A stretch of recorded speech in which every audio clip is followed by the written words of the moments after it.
Welcome everyone. आज हम लोग डिस्कस करेंगे फॉर्म्स।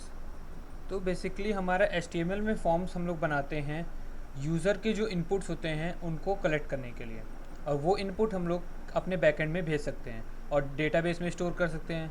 और अगर हम चाहें तो उस इनपुट को, उस डेटा को हम लोग दोबारा रिट्रीव भी कर सकते हैं डेटाबेस के थ्रू। तो उसके लिए हमको बैकएंड की ज़रूरत पड़ती है। तो अभी हम लोग सिर्फ फॉर्म बनाना जानेंगे और बाद में जानेंगे कि हम लोग उस फॉर्म को बैकएंड से कैसे लिंक करें।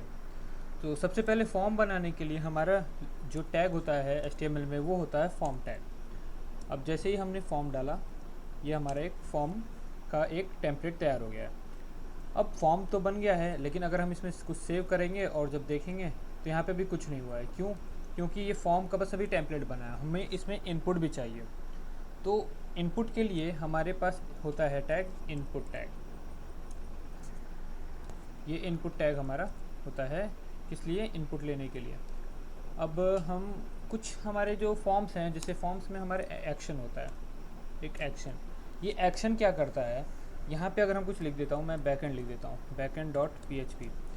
तो पीएचपी हम लोग यूज़ करते हैं बैकएंड के लिए। तो जो फॉर्म है वो हमारा स्टोर होगा, उसको जो डेटा यहाँ से कलेक्ट होगा फॉर्म के अंदर से, उसको बैकएंड डॉट पीएचपी को भेज देगा और वो पीएचपी हैंडल करेगा, बैकएंड हैंडल करेगा कि उस डेटा का क्या करना है। और अगर रिट्रीव भी करना चाहते हैं तो वहीं से होगा। तो ये सब बैकएंड का एक्शन है। यहाँ पे हम लोग अभी इनपुट केवल फॉर्म्स के बारे में जानेंगे। तो इनपुट में भी हमारे टाइप्स होते हैं, कैसे हमको टाइप लेना है। तो जैसे हमने टाइप लगाया तो हमारे HTML में देख सकते हैं कि VS कोड में इतने सारे ऑप्शन दे दिया है कि कौन कौन से टाइप हैं। बटन है, चेक बॉक्स है, कलर, डेट टाइम, बहुत सारे हैं। तो कैसे कैसे है, इसका क्या क्या यूज़ है, ये हम लोग जानेंगे। तो सबसे पहले स्टार्ट करते हैं नॉर्मल, हम लोग टाइप करते हैं नंबर से या फिर टेक्स्ट से स्टार्ट करते हैं, टेक्स्ट। ठीक है। अगर अब हम इसको सेव करेंगे तो जब हम देखेंगे तो यहाँ पे हमारा फॉर्म बन गया है और यहाँ पे एक टेक्स्ट बॉक्स जनरेट हो गया है। तो यहाँ पे कुछ भी टाइप कर सकते हैं और एंटर करने पे ये हमारा लिख रहा है can not get back and, क्योंकि हमने यहाँ पे बैक एंड से इसको लिंक नहीं किया है। तो अभी बस इतना अभी। और यहाँ पे अब जैसे हम डालते हैं नेम, ठीक है, नेम। तो अगर आप सेव करेंगे तो अब ये अच्छा लग रहा है यहाँ पे कि नेम है, नेम का बॉक्स आ गया, टेक्स्ट बॉक्स, नेम में बॉक्स में नेम डाला और एंटर कर दिया। और वैसे ही हम लोग दूसरा कोई बना देंगे इनपुट। यहाँ पे डाल देते हैं इसका एज, ठीक है, एज। अब एज के लिए इनपुट दोबारा लगा और उसका क्या टाइप होगा? अब टाइप इनपुट क्या होगा? नंबर। और बंद कर दिया और सेव किए तो यहाँ पे एज आ गया। यहाँ पे एज के देख सकते हैं, यहाँ पे नंबर है, इसलिए 1 2 3 4 ये अभी नेगेटिव में भी जा रहा है। उसको हम लोग एडजस्ट कर सकते हैं CSS यूज़ करके, लेकिन हम लोग अभी इसको छोड़ दे रहे हैं ऐसे ही। यहाँ पे डाल सकते हैं, जैसे 20 डाल दिया, 30 डाल दिया, कुछ भी डाल दिया ये एज के लिए। लेकिन ये अभी जो दोनों इनपुट है वो दोनों सेम लाइन में आ रहा है। अब हमको इसको अलग करना है। तो दो तरीके हैं, या फिर यहाँ पे ब्रेक यूज़ कर लें, यहाँ पे ब्रेक यूज़ कर लें BR, ठीक है, ये इससे अलग हो गया। लेकिन जैसे कि हम लोग डिवीज़न पढ़ चुके हैं तो ये अच्छी हैबिट नहीं है कि हम लोग ब्रेक यूज़ करें अपने HTML में। ये अच्छी हैबिट नहीं होती, गुड प्रैक्टिस नहीं है ये। इसलिए हम इसको डिवीज़न बना देते हैं। एक डिवीज़न ये, और इसको डिवीज़न को बंद कर दिया, ठीक। एक डिवीज़न ये, और इसको यहाँ पे एक और डिवीज़न ये खुलेगा यहाँ पे, और यहाँ पे बंद हो जाएगा, यहाँ बंद कर दिया, ठीक। अब देखेंगे तो दोनों अलग अलग लाइन में आ गया। तो ये अच्छी आदत है कि हम लोग अगर डिवीज़न यूज़ करते हैं तो डायरेक्ट डिवीज़न यूज़ करके हम लोग उसको अलग कर सकते हैं। और भी इनपुट टाइप्स हैं हमारे, जैसे डेट हम लोग है तो डेट ऑफ बर्थ यूज़ करते हैं। तो सबसे पहले डिवीज़न लगा दो एक, ठीक। अब हमको यहाँ पे DOB, date of birth, date of birth क्या है, ठीक है। तो उसके लिए इनपुट डाला और यहाँ पे हमने उसका टाइप बता दिया क्या है, डेट, ठीक। और सेव करेंगे तो ये ऑटोमेटिकली जनरेट कर दिया है हमारा HTML डेट। यहाँ DD mm YY फॉर्मेट में है, और यहाँ पे अगर हम इसको नीचे ड्रॉप करेंगे तो देख सकते हैं हमारे कैलेंडर आ गया है, तो कैलेंडर सेलेक्ट कर लेंगे। ये सब HTML की प्रॉपर्टी है कि इसने कैलेंडर ला दिया है, ठीक है। कोई भी डेट सेलेक्ट कर देंगे तो अपने आप सेलेक्ट हो जाएगा, क्रॉस यहाँ पे क्रॉस हो जाएगा, ये बढ़ाने और ये घटाने के लिए, ठीक है। और भी है, ठीक है। तो अब इतना अभी के लिए इतना, और एक और लगाते हैं जो मेन है हमारा, ठीक है। डिवीज़न पहले लगा देते हैं और हम करेंगे सबमिट। तो सबमिट के लिए इनपुट हम डालेंगे, ठीक है, और रहेगा टाइप हमारा क्या, सबमिट, और इसकी वैल्यू देनी होती है। क्यों? क्योंकि ये सबमिट बटन बना देगा और उसकी वैल्यू होनी चाहिए कुछ, तो वैल्यू पे क्या रहेगा, सबमिट, बस और कुछ नहीं। तो यहाँ से देख सकते हैं एक बटन आ गई है हमारे पास जो कि सबमिट है, ठीक है। अब हम इसमें कुछ वैल्यू डाल देते हैं, हेलो, एज हो गया इसका 20 और डेट ऑफ बर्थ आज ही, कुछ भी कभी ले लेते हैं, ठीक है। और अगर सबमिट करेंगे तो ये भेज देगा हमारे backend.php को। अभी कनेक्ट नहीं है इसलिए हमारा लिख रहा है ऐसे, एरर आ रहा है, ठीक है। और एक और बटन होती है, ये बहुत अच्छी बटन है, यूज़ होता है सबसे ज़्यादा। ये हमारा है इनपुट, लगा लो पहले, और टाइप हमारा रीसेट। ये रीसेट क्या करता है बेसिकली, इसकी भी वैल्यू देनी पड़ेगी क्योंकि ये भी बटन है, तो रीसेट इट, ठीक है, रीसेट इट, ओके, सेव कर दिया। अगर हम यहाँ पे वैल्यू डाल देते हैं, कुछ भी डाल देते हैं, ठीक है, डेट ऑफ बर्थ कुछ भी सेलेक्ट कर दिया, ठीक है। अब अगर हम रीसेट इट पे क्लिक कर सबमिट पे कर देंगे तो सबमिट हो जाएगी, और रीसेट पे करने पे वापस डिफ़ॉल्ट वैल्यू जो हमने सेट थी वही सेट हो जाएगी, ठीक है। तो मतलब ये पूरा रीसेट कर देता है फॉर्म्स को। सबमिट क्या कर देता है, ये जो डेटा है उसको बैकएंड पे भेज देता है, और सबमिट क्या करता है, उसको रीसेट कर देता है। अब ये जो बॉक्स है, कई बार हम देखते हैं बॉक्स में ही लिखा रहता है कि अंदर क्या है, तो एक बार ट्राई करके देखते हैं कि इनपुट में अगर हम प्लेस होल्डर लगाते हैं, प्लेस होल्डर एट्रीब्यूट है, तो वो क्या करता है, ठीक है। बस में लिख देते हैं एंटर योर नेम, सेव करेंगे और देखेंगे तो ये देख रहे हैं हम लोग, ये जो बॉक्स है इसके अंदर कुछ टेक्स्ट लिखा हुआ आ रहा है। तो बेसिकली प्लेस होल्डर क्या करता है कि प्लेस होल्डर जो हमारे यहाँ पे टेक्स्ट लिखा है वो उसको उस इनपुट बॉक्स में डाल देगा, और वो वैल्यू शो करता है कि इसमें आपको क्या डालना है। अगर यहाँ पे हम कुछ भी डालेंगे तो वो हट जाएगा, तो वो बस बता रहा है कि वहाँ पे क्या डालना है। कई अगर प्रॉब्लम रहती है तो ये हमारा प्लेस होल्डर बहुत हेल्प करता है उसका डिस्क्रिप्शन देने में। तो यहाँ पे प्लेस होल्डर लगा देते हैं, enter your age, enter your age, ठीक है, और सेव कर दिया। तो यहाँ देख सकते हैं एज आ रहा है, ठीक है। तो ये प्लेस होल्डर अच्छी हैबिट होती है यूज़ करने के लिए, ये डिस्क्रिप्शन देता है इनपुट का कि क्या हमको यूज़ करना है। अब ये हो गया, और भी कई चीज़ें जो हमको जानना चाहिए, तो हम लोग यहाँ पे यूज़ करते हैं, एक और डिवीज़न बनाते हैं हम लोग, नहीं, इसको सबमिट के ऊपर रखेंगे। क्यों? क्योंकि सबमिट सबसे लास्ट में होना चाहिए, है ना। फॉर्म अगर हमने पूरा सब फिल कर दिया है, कई अगर हम और भी फील्ड ऐड कर रहे हैं तो सबमिट और रीसेट सबसे लास्ट में होना चाहिए। तो यहाँ पे हम थोड़ा स्पेस दे देते हैं और यहाँ यूज़ करते हैं, एक और डिवीज़न बनाते हैं, ठीक है। डिवीज़न बनाया, और हम लोग अब क्या चाहते हैं कि जेंडर हो जाए, जेंडर पता चल जाए। तो जेंडर के लिए हम लोग क्या यूज़ करेंगे, तो इनपुट हम डालें और हमारा टाइप होगा रेडियो, ठीक है। Type is equal to radio, ये रेडियो, ठीक है। अगर अभी देखते हैं कि क्या होता है, यहाँ पे हम डालते हैं पहले मेल और सेव करते हैं पहले, अभी देखते हैं क्या होता है। यहाँ पे जेंडर आ गया है मेल, और मेल के आगे एक रेडियो डिस्क बन गया है बेसिकली। अगर इस पर क्लिक करेंगे तो वो सेलेक्ट हो जाएगा, ठीक है। लेकिन अभी वो सिलेक्टेड हो गया है, अब हमको दूसरा ऑप्शन भी देना पड़ेगा।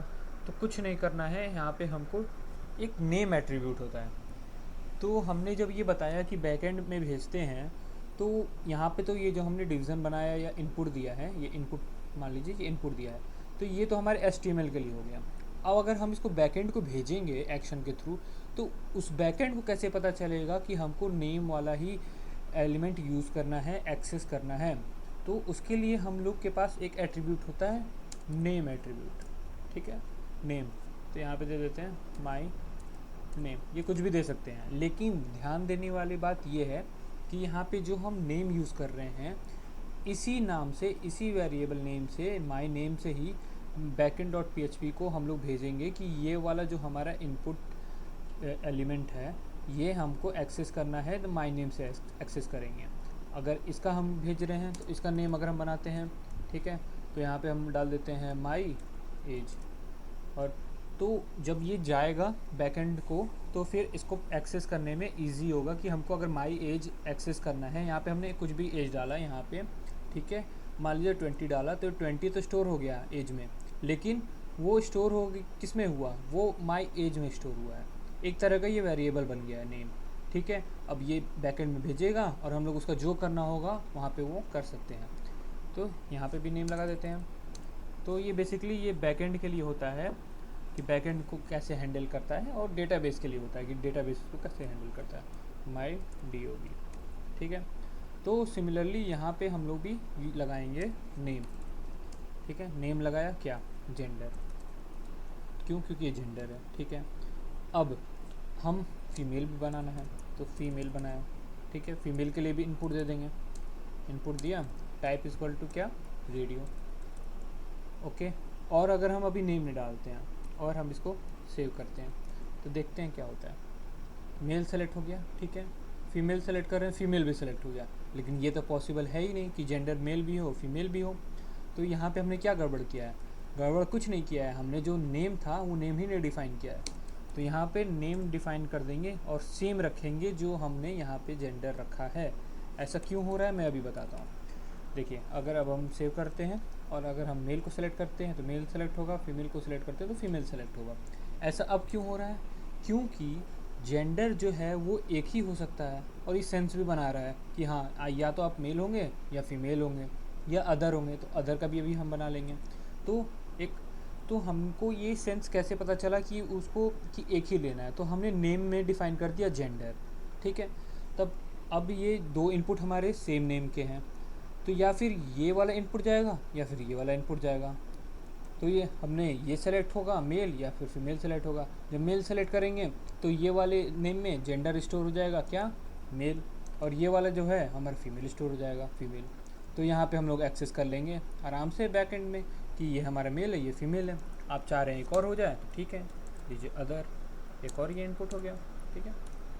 इनपुट दे दिया, टाइप क्या हो जाएगा, इनपुट टाइप क्या होगा, बिल्कुल सही, रेडियो रहेगा, ठीक है। और नेम, हाँ बहुत ज़रूरी है।